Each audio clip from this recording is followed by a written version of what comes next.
I'd like to talk with you this evening about being hungry. Somebody said, I'm hungry. It is something I'd like to share some ideas and thoughts with you. I'm not asking that you believe anything that I say. I'm not asking that you agree with me. I'm merely asking that you stand on and in the conversation that we'll share with you this evening. And if there's something that I say that can fit and work for you, I say use it. If not, discard it and let it be. Is that all right? Yeah. Say, that's fair enough. Very good. All right. One of the things I have realized, and many of us have, that if you want something out of life, if you want to change yourself, if you want to acquire something, if there's some goal that you want to reach, that is really not easy as some people will make us feel. That living your dream, changing your behaviors, overcoming negative habits, it's challenging. It's hard. That living alone is just very difficult. And once we begin to come to grips with the fact that living is difficult, life is very challenging. I heard a song once by a guy named Dimples called, If It Ain't One Thing, It's Another. I say to you, if it ain't one thing, it's 12 others. Always something. You will never ever have a problem-free moment in life. Somebody said, and I like this, that you either in a problem or just left one or headed toward one. Anybody found that to be so? Raise your hand if you know what I'm talking about. I mean, there's always something. So how do we begin to nurture that hunger? What are the characteristics or the qualities of people that are hungry? What will it take for me to get some of the things that I want? And being hungry for those things. Number one, you've got to work on yourself. It's very important that you engage in an ongoing process to develop you. Spend more time on yourself than what you've been spending. It's very important. You owe that to yourself. I was reading a book by Og Mandino called The University of Success. Read one line, gave me a chill. I didn't have to read anything else in the book. He said, many of us never realize our greatness because we become sidetracked by secondary activity. We spread ourselves too thin, don't know how to say no. And we find ourselves doing all kinds of things and never ever have time to do those things that we need to do to work on ourselves. And then there goes a second, there goes another second, there goes another second, and we can't stop and hold time. And before you know it, you wake up one day and you're behind on your dreams and your bills.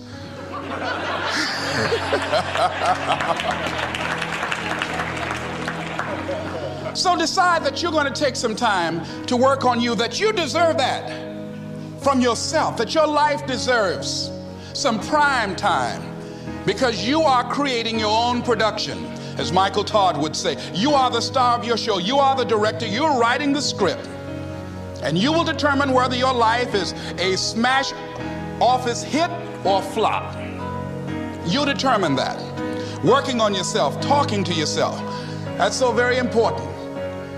Overcoming the negative conversation, that inner dialogue that's going on all the time, even when you don't want it to be there. You can't stop yourself right now from thinking. You can't do it. It's going on. And so learning how to empower yourself, part of doing that is standing up to yourself. You've got to stand up inside yourself sometimes and say, shut up. You've got to do this. I was going to give a presentation, and this voice inside of me saying, you can't do this. You don't have everything it takes. I shut up. I'm behind on my bills, and you're telling me what I can't do. I have got to do it. You'll get scared sometimes. Your mind will go blank on you. Some people you will allow to unnerve you, and you wonder, what's wrong with me? I'm not crazy. That's why you've got to learn to make a conscious, deliberate, determined effort to stand up inside yourself. Working on yourself, watching that inner dialogue, it will determine the quality of your life. I don't believe this. I know this. I've had a challenge of losing weight. I'm walking through the airport, this voice say, why don't you have some M&M peanuts? No!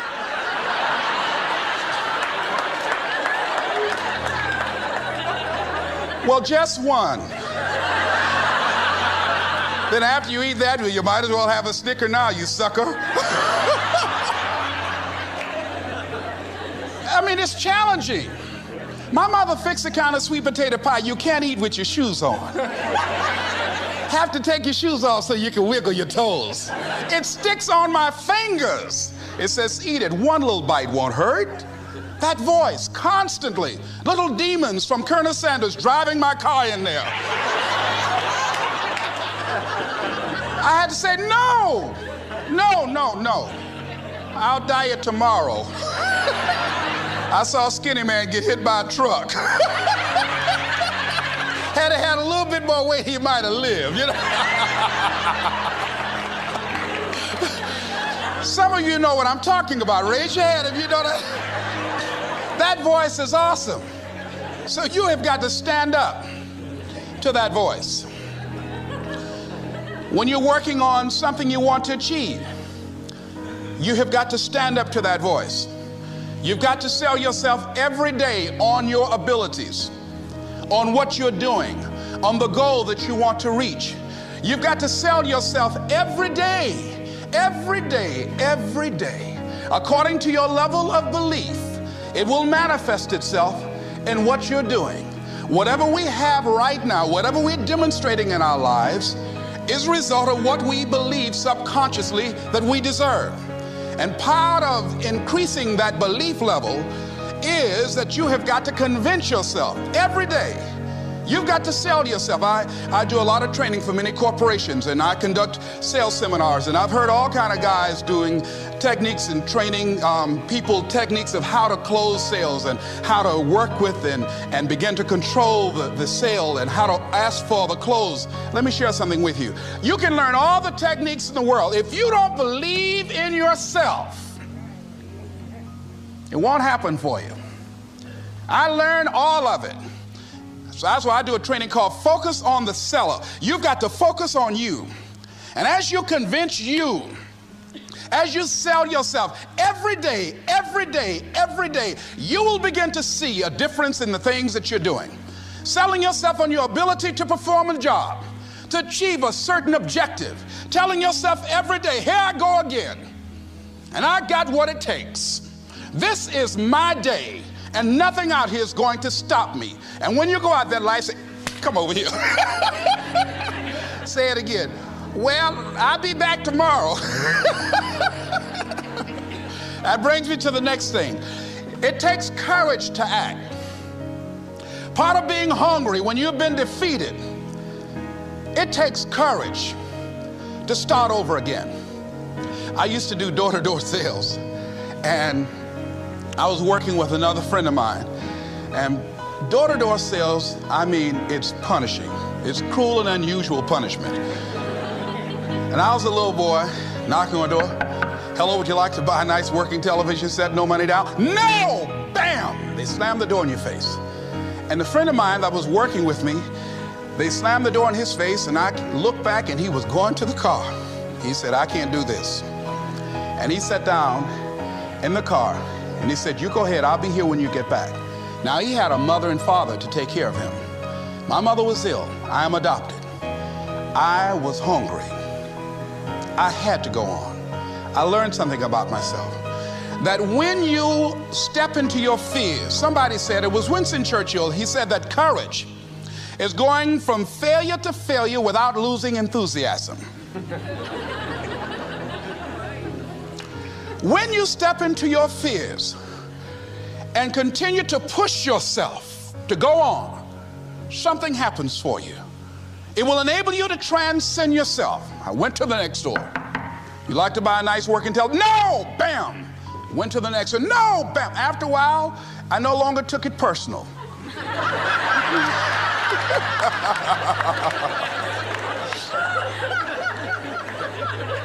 And I began to play a game. I said, well, I know there's a yes out here somewhere, and I'm going to keep on until I find it.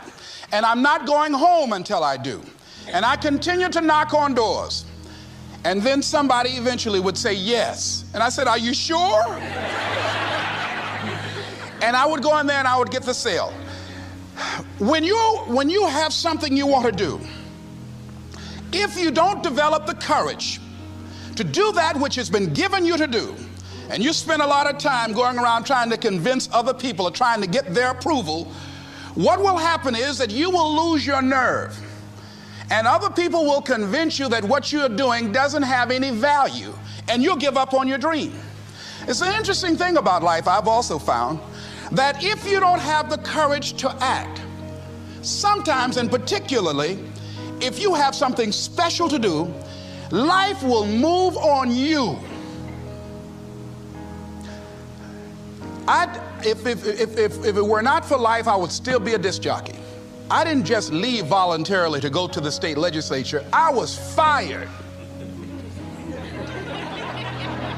I was working on a job, and I came home one day. I was married at the time, and I told my former wife, I said, that guy Bert I work for is stupid. She said, if he's so stupid, why does he sign you a paycheck? Now you see why I divorced her, right? I couldn't stand her. That night, I could not sleep well. Here was a guy that was controlling my life. I was going through all kinds of changes because this man controlled my paycheck. And it was Carlyle who said, truth crushed to earth shall rise again. Winston Churchill said, the truth is incontrovertible. Malice may attack it, ignorance may deride it, but at the end there it is. And we know scripture that says, ye shall know the truth, and the truth shall set you free. And the truth that I had to come to grips with, that I wasn't in charge of my destiny. The truth was that I wasn't giving all that I had. The truth was that there are some things that I wanted to do, but I didn't have the courage to act on those things. And the truth was that Bert Childs was a blessing to me. He made life so miserable for me, I had to start looking at my life differently. I started going to work earlier. I started being the last one to leave there. I started working harder than anybody else. The other guys could not. Why would you work so hard, Les? I said, I'm not working for them. I have been cheating, Bert, I thought. I've been cheating myself and my family. Wherever you are, whatever you're doing, do it with everything that you have. Develop the habit of giving more than what you're paid for. Develop the habit of setting standards that others will be measured by. Someone said, do not go where the path may lead, but go where there's no path and leave a trail. All right? It is easy to be negative today. It is easy to have low morale today. I was at a corporation and they're going through downsizing and going to lay off some 1,500 people over the next few weeks. It's very depressing there. And those people that stay there 9 times out of 10, they're just going to do just enough to keep from getting fired.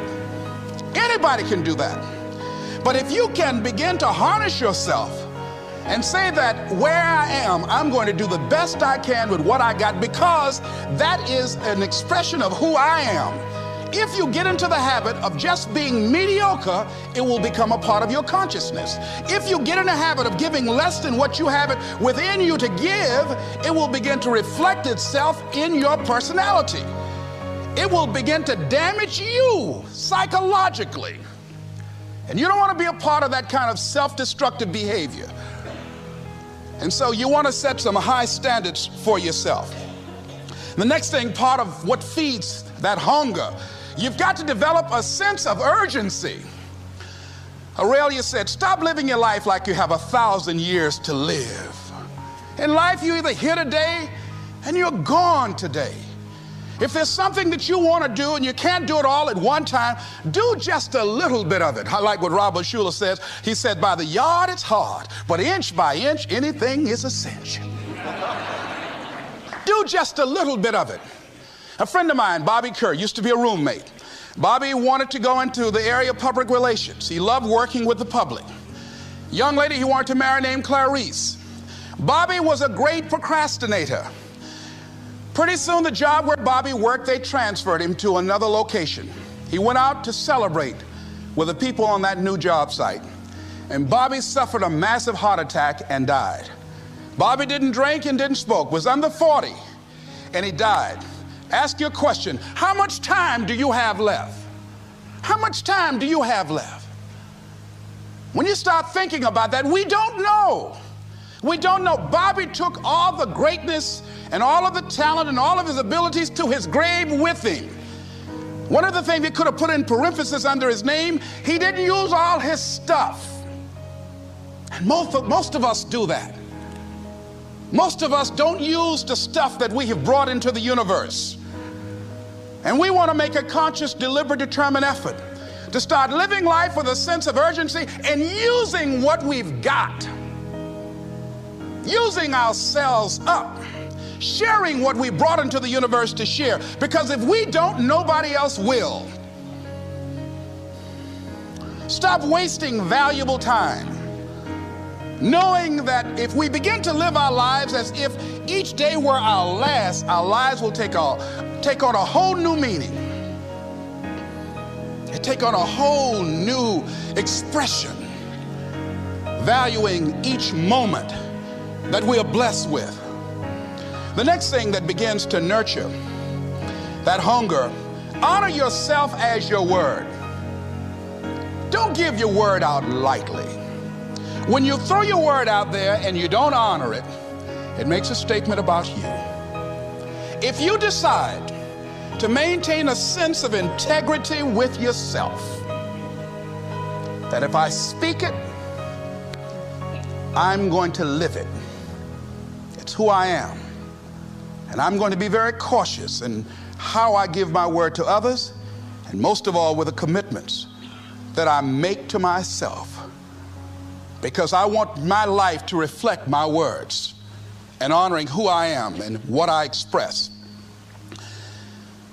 Another challenging area in terms of nurturing and developing that hunger in yourself is learning the art of becoming single-minded. Learning how to concentrate, learning how to focus in.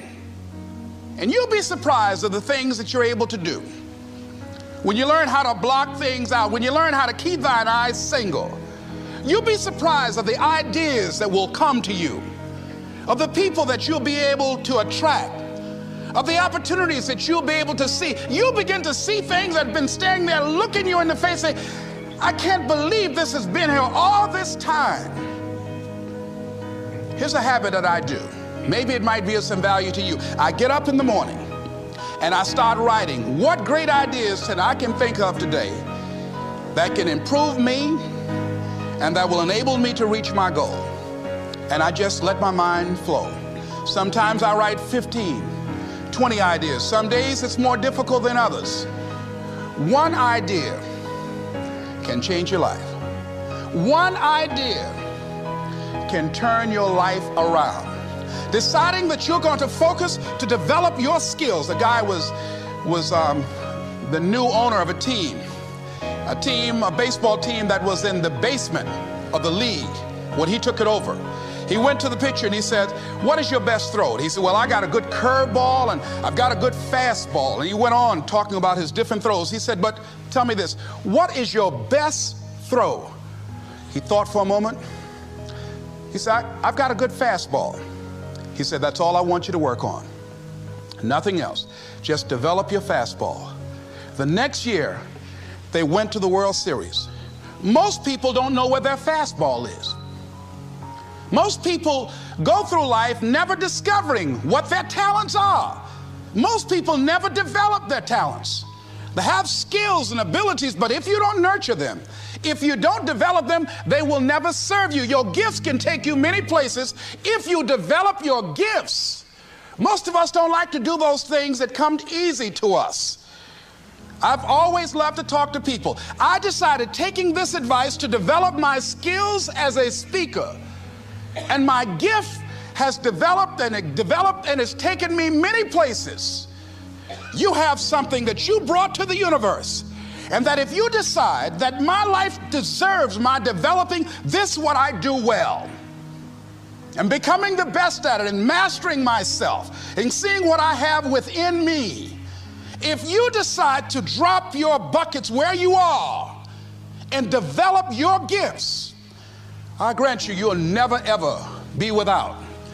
I grant you that your gifts will take you places that will literally amaze you. I grant you that if you begin to work to develop your gifts, you'll develop a strong sense of happiness. You'll get a larger vision of yourself, because part of beginning to get a larger vision of yourself, all of us need some area of our lives where we can have a feeling of competence. That people know when they think about this area, that's something you do.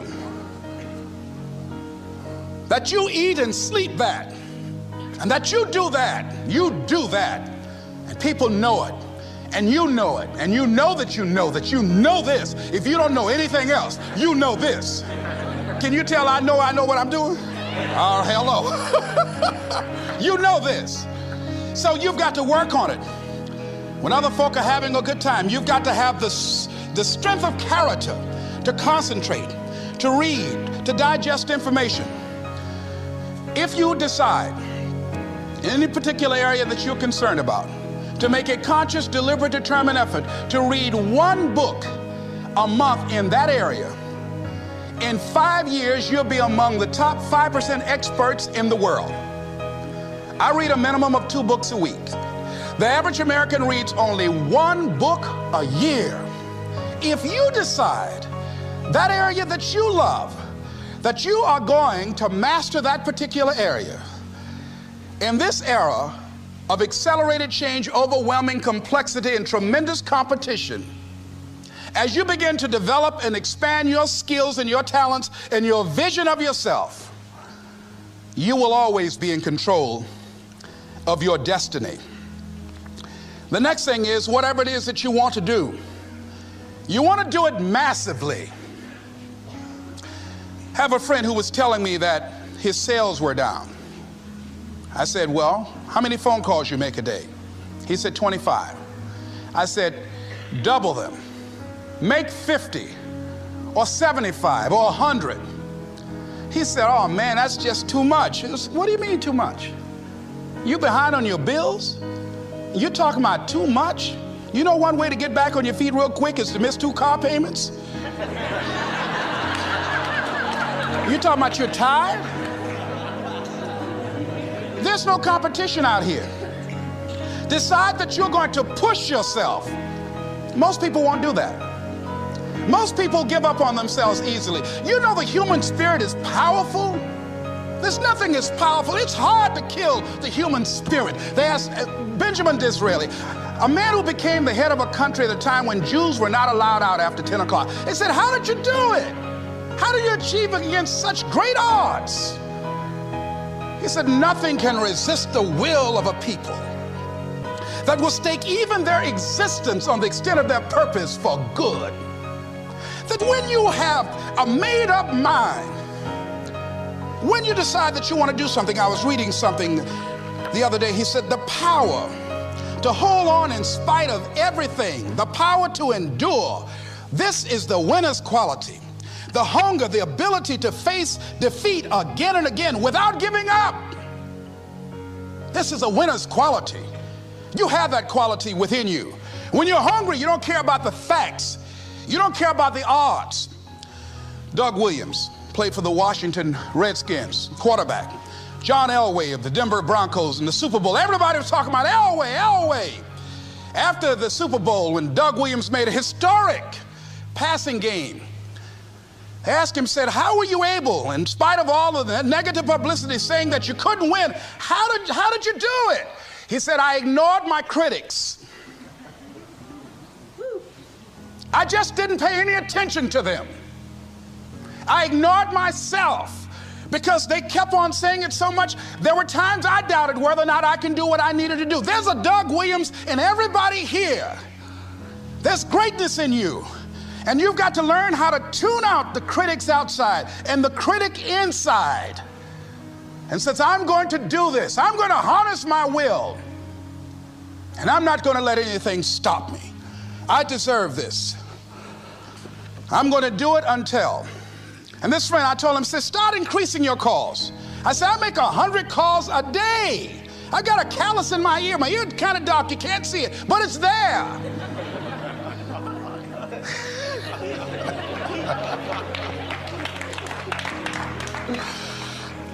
His sales have increased.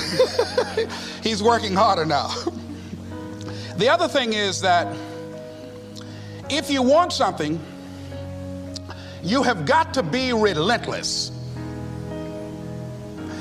You've got to learn how to become resourceful. You've got to learn how to become creative. When crises strike in your life, and in the Chinese language, crises mean danger, but it also means opportunity. And this is an opportunity for you to grow. And you've got to be so relentless, regardless of what comes down the pike, that you're always looking for a way to get over, always looking for a way that you can break through, always looking for a way that you can win, always looking for a way that you can strike a telling blow. And pretty soon, I think there's some people watching us in the universe that say, wait, let's call a meeting over here. You know that guy Mustafa? Look at him down there. He won't stop. Just that fool don't know he can't get over. Look here. Why don't we do this? Let him go and let's mess with somebody else. Shit. Let him go on through.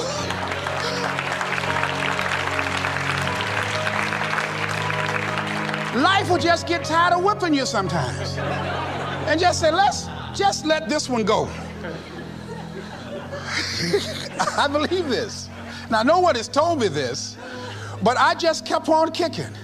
I didn't have sense enough to stop. I was intelligently ignorant. I didn't know what I couldn't do. So I just tried anything.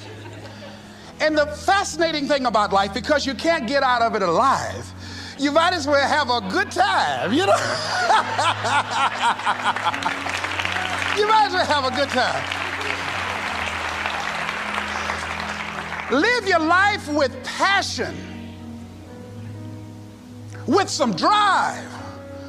I was giving a seminar the other day, and I mentioned that I was going to do some training in August with some young teenagers and take about 100 away to a 2 or 3 day camp and wipe them out.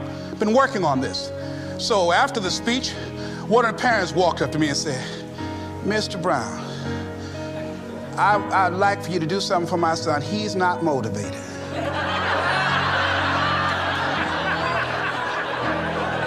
I said, I wonder why.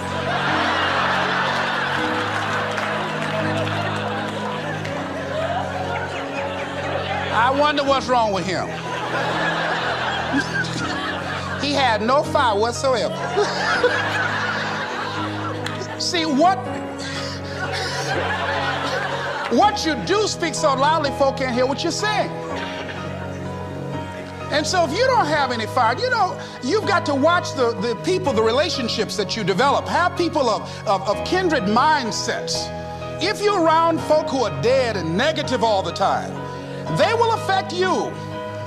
You want people that are around you that have smiles on their faces, looking good. I was telling a group last week, Abraham Lincoln refused to hire a guy because of his face.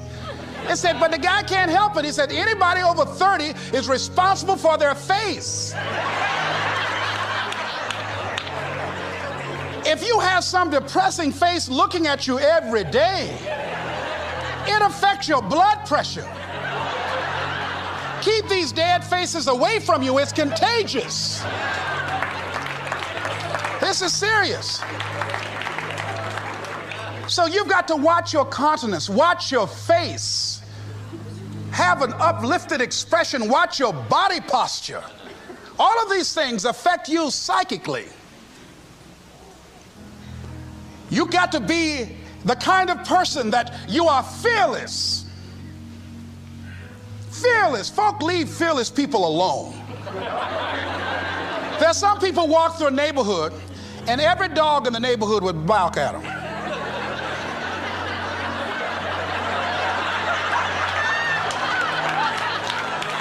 But there's some people come through and ain't nobody gonna mess with this.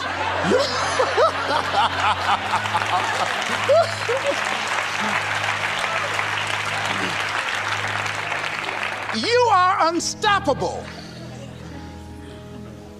And because you are unstoppable, because you've got power that you haven't even begun to use yet, you owe it to yourself to release your brakes. How many of you have the experience of pulling out of your driveway and you mashed on the accelerator and the car was just going, and couldn't move, and you mashed harder and it couldn't move, and then you discovered you had your emergency brakes on. And then you release those emergency brakes and it goes, choo! Have you ever had that experience before? Most of us go through life with our brakes on, holding back, not giving all that we have, not sharing all of ourselves. Most of us go to our graves still holding on rather than releasing it. What are some of those things that keep us from releasing it? Because of past experiences, past defeats, past pain. We look back, well, it didn't work out then. It probably won't work out now. Many people get confused their performances with who they are. I was reading Pat Riley, the coach of the Los Angeles Lakers.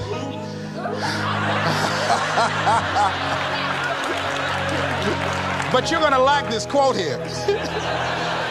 After the Trailblazers had blown them out of the water, and I'm sure he said this last night, they asked him, how do you feel?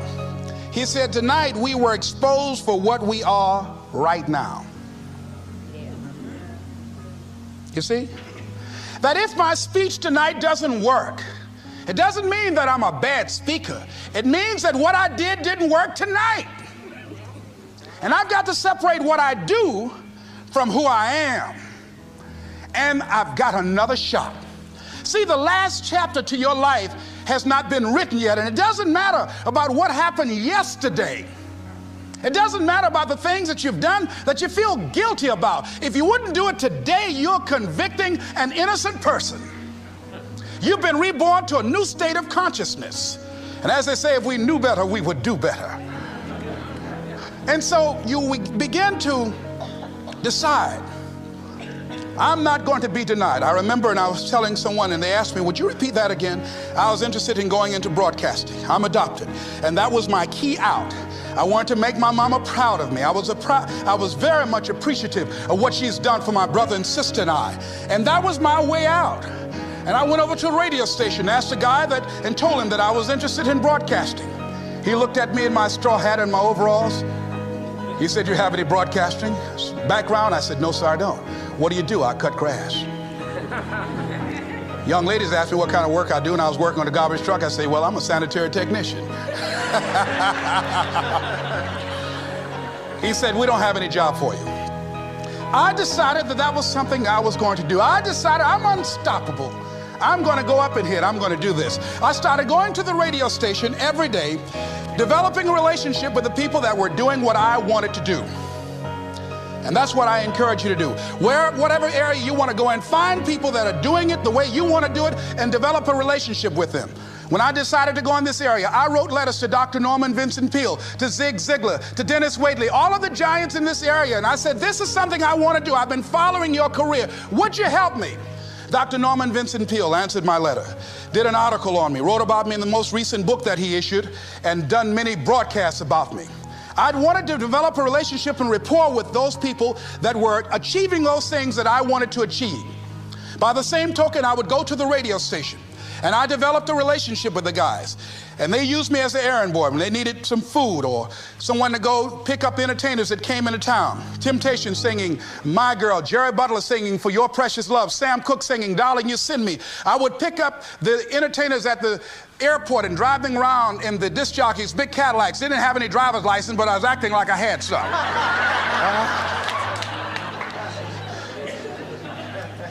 Every day I used to go home and work on my communication skills, developing myself. It was Whitney Young. He said, it's better to be prepared for an opportunity and not have one than to have an opportunity and not be prepared.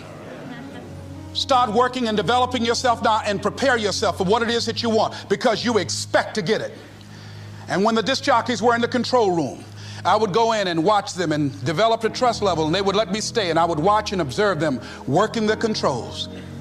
When you want something out of life, don't worry about how you're going to get it. How is none of your business.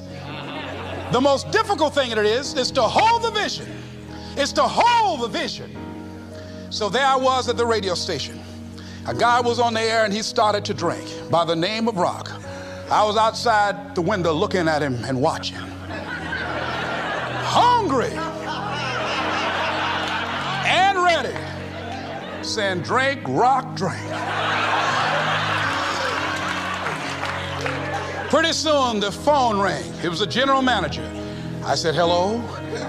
He said, Les, this is Mr. Klein. I said, I know. He said, Rock can't finish his program. He's slurring his words. I said, I know. Can you work the controls until one of the other disc jockeys come in? Would you call them? I said, yes, sir. I hung the phone up. I said, now he must be thinking I'm crazy. I called my mama and my girlfriend Cassandra. I said, y'all come out on the front porch and turn up the radio. I'm about to come on the air.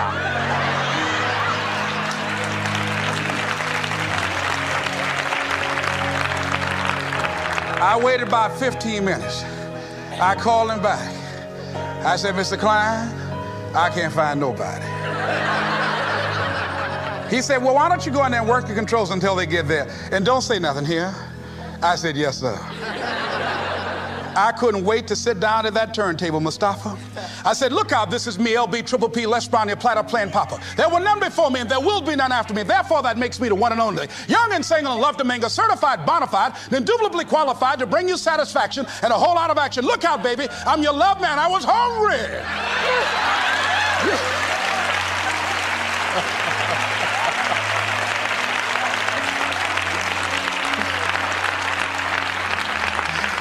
Shake somebody's hand on your right and left and say, you've got to be hungry.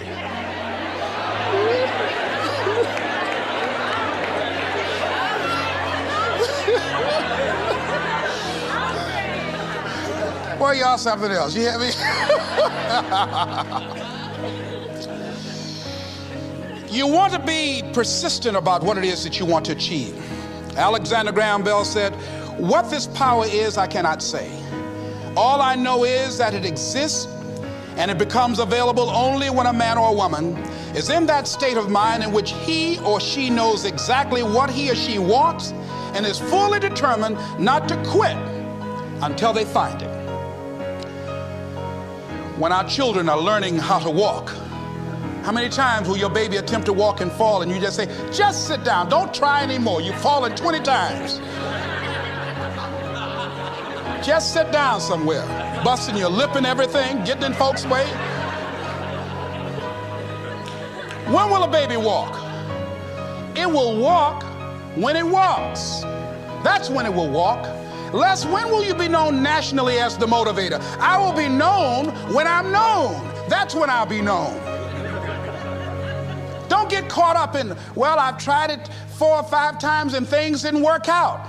If there's something that you want and you're hungry for it, you've got to do whatever is necessary until. And when you give the best you can and that's not enough, you must do what is required. And don't give up on yourself. Don't throw the towel in so quickly. Many people give up on the 1-yard line, where if they have the determination just to keep on knocking. It's a funny thing about life. If you're home one day and someone is knocking on the door and you say, I don't want to be bothered today. And if that person just keep on knocking, say, can you believe that fool's still knocking? Pretty soon you say, what is it? What do you want? And that's how you've got to be about your dream.